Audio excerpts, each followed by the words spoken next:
Okay everybody, it's Bart here with High Tech Motorsport, and we're up front in one of our extra sections of the building. We took on a project. Chopper is doing his famous let's make a car out of all new stuff, kind of a resto mod. I told you we were working on this stuff. So Chopper is over here. Say hi, Chopper. His real name is Fred.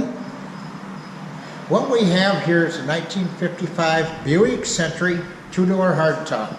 We have the body off the frame, as you can see, and we have very minimal rust in the body. We're going to be filling up these holes because we're going to be putting an AC unit in this vehicle from Vintage Air. So basically the firewall is going to be completely remodified, and a nice flat shiny firewall is what we're going to end up with. Our base frame that we have is an Art Morrison chassis. It's independent front suspension with a power rack, upper and lower control arms are tubular with coilover shocks.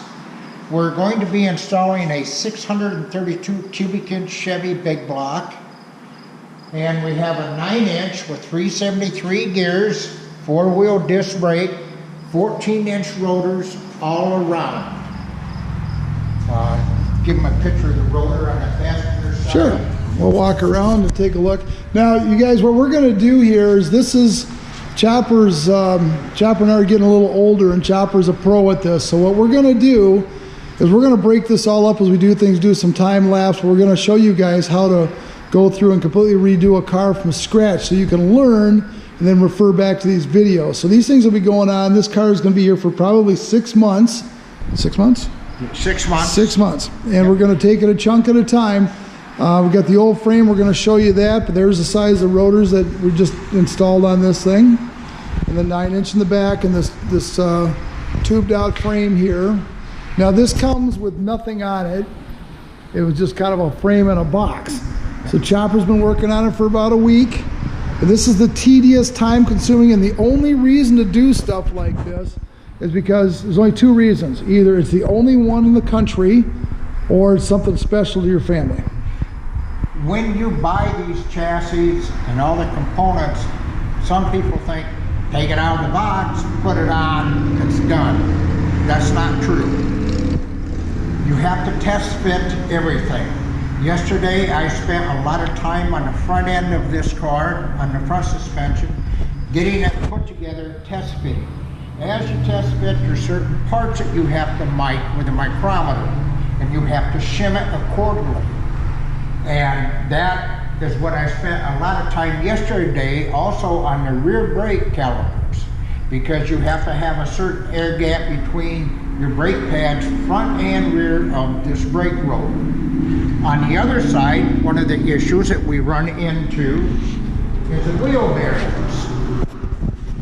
Now here's your inner wheel bearing. This is a spindle. As you can see, that bearing will not go on.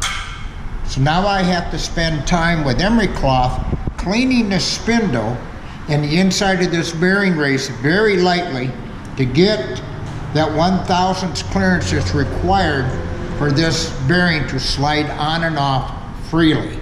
That's time consuming. So don't let some shop just take a file or a rough paper and do that to your spindles. So this is why we charge strictly time and material, because this is what you run into when you custom build a vehicle.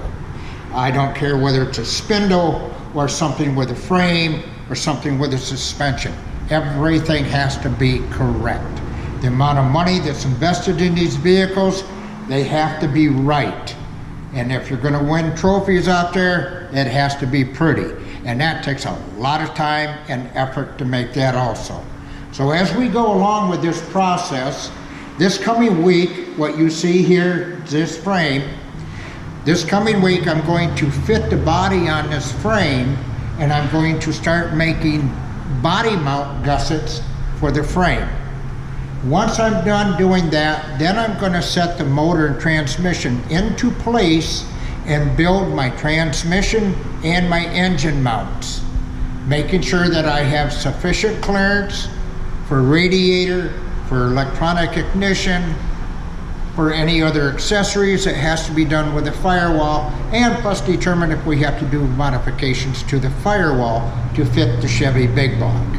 So this coming week, our new film will be body sitting on the chassis, building body mounts. As of right now, this is what we have at this point in time, and so we'll see you people in a week. All right. Okay, you guys, Bart at High Tech, we're gonna load this thing up. We've got lots of other stuff to show you. We'll keep it coming pretty quickly.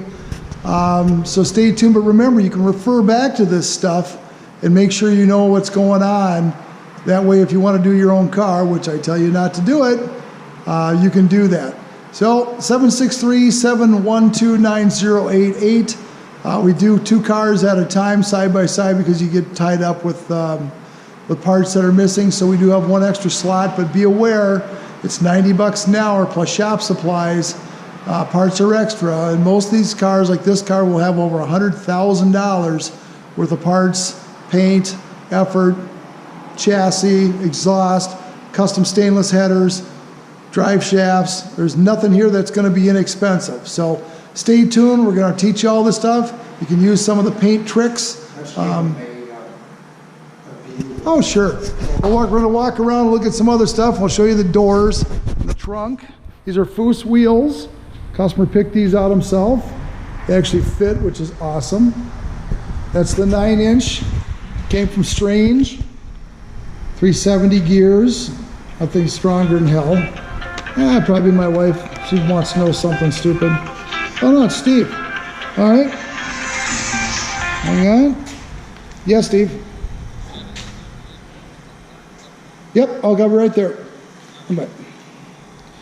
Anyway, here's the doors from the original car. These are all going to get stripped, and you're going to hit these up with...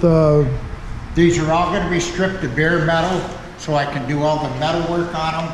Someone else in the past had sanded them down and put a bunch of gray primer and body filler in them. I do not want to put my paint over someone else's work.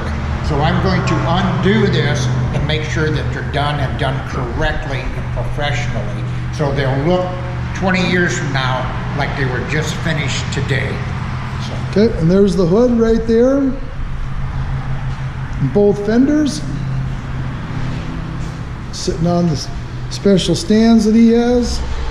Now this stuff is all spread out. This is a 2,500 square foot with 2 hoists here. There's another room that is set up for doing other work. We've got our little area up front for customers to hang. There's the original steering column. Not sure what we're going to use there. Original front end of the car, frame area, and there's the original frame. That is going someplace else besides here, because it's just in the way. You know how kind of old and crappy it is. This vehicle was at 2 different shops for a couple years, and they didn't get anywhere on it. It's a big project. Don't kid yourselves. It's a lot of work, but guy wants to win shows, and he was 70 years old, so he can't take it with him. So here we go. All right, next thing you do will be fitting the body on top of the frame. So we got these 2 hoists side by side. We'll lift one up and put it on top and see where the body mounts go, and we will do another video on that when we get a chance. All right, Bart at High Tech. We'll see you in a few days.